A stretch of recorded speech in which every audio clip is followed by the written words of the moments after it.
সেদিন ছিল অমাবস্যার এক শান্ত রাত। আর সেই রাতে গভীর অন্ধকারে পুরো শহরটা যেন একটু বেশি রহস্যময় লাগছিল।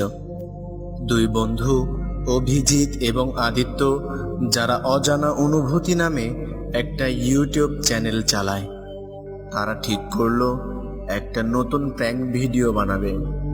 তাদের প্ল্যান ছিল একটা গেম খেলবে যার নাম ডিং ডং ডিচ, যেখানে তারা শহরের বিভিন্ন বাড়ির কলিং বেল বাজিয়ে দৌড়ে পালিয়ে যাবে আর লুকিয়ে মানুষের রিয়াকশন ভিডিওতে রেকর্ড করবে। তারা তাই করে, বিভিন্ন বাড়িতে গিয়ে কলিং বেল বাজিয়ে পালায়, আর যখন দরজা খুলে তখন তাদের অদ্ভুত প্রতিক্রিয়া দেখে হাসতে থাকে। কিন্তু এক রাস্তার মধ্যে তারা একটা বাড়ি দেখতে পেল, যেটা দেখে তাদের গায়ে কাঁটা দিয়ে উঠল। বাড়িটা খুব পুরনো ছিল, সব জানালা কাঠের তক্তা দিয়ে বন্ধ করা। সামনের বাগানের অবস্থা এমন যেন বহু মাস ঘাস কাটা হয়নি। বাড়ির সামনের বারান্দার লাইটও নষ্ট ছিল। সব মিলিয়ে মনে হচ্ছিল যেন এই বাড়িটা কোনো হরর মুভি থেকে এনে এখানে রাখা হয়েছে।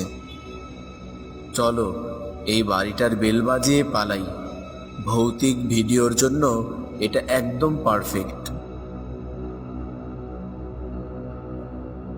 কিন্তু এই বাড়িটা তো খুবই অদ্ভুত লাগছে। এই জন্যই তো বেশি মজা হবে। দেখি এই অদ্ভুত বাড়ি থেকে কে বের হয়, আর তার ফানি রিয়াকশন রেকর্ড করব। চল তুই ভিডিও বানা তাড়াতাড়ি। তো যেমনটা আপনারা দেখতে পাচ্ছেন, আমার পেছনে যেই বাড়িটা দেখা যাচ্ছে সেটা একদম ক্রিপি এবং ভৌতিক প্র্যাঙ্কের জন্য পারফেক্ট। এখন আমি গিয়ে এই বাড়ির বেল বাজিয়ে পালিয়ে যাব আর লুকিয়ে দেখব কি হয়।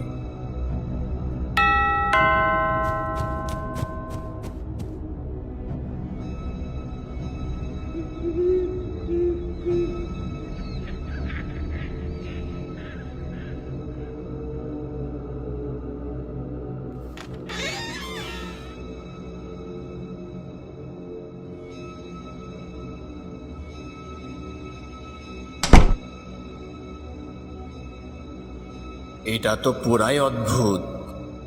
হ্যাঁ, ঠিকই বলেছিস। চল এখান থেকে তাড়াতাড়ি চলে যাই। এক সেকেন্ড, ভিডিওর এন্ডিংটা শুধু রেকর্ড করে নেই, তারপর সোজা বাড়ি ফিরব। ঠিক আছে, কিন্তু প্লিজ একটু তাড়াতাড়ি কর। এখন রাত অনেক হয়েছে, আর এই বাড়ির আশেপাশে থাকাটা আমার ঠিক মনে হচ্ছে না। আরে আদিত্য, কিছু হবে না, তুই ভিডিওতে ফোকাস কর। খেয়াল রাখবি এই বাড়িটা যেন ব্যাকগ্রাউন্ডে ভালোভাবে দেখা যায়। হ্যালো গাইস, তো এই ছিল আমাদের আজকের স্পেশাল ভিডিও। যেমনটা তোমরা দেখলে, এই শেষ বাড়ি থেকে তো কেউ বের হলো না, তাই এখন অভিজিৎ, আমার তো মনে হচ্ছে কেউ দরজার পাশে দাঁড়িয়ে আছে। কি বলছিস? আমি তো কিছু দেখছি না। ওইখানে একটা কালো অবয়ব দাঁড়িয়ে আছে, আরো অদ্ভুতভাবে হাসছে। হ্যাঁ, কি বলছিস এসব? ওখানে তো কেউ নেই।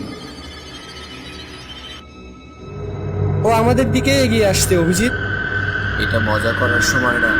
তুই তো বলছিলি তাড়াতাড়ি বাড়ি ফিরতে হবে। কি হয়েছে আদিত্য?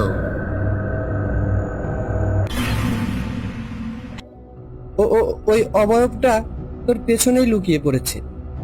রিয়েলি? থাম এবার, অলরেডি অনেক দেরি হয়ে গেছে। দেখ, কেউ নেই আমার পেছনে। হ্যাঁ, কিন্তু ও ঠিক তোর পেছনেই ছিল।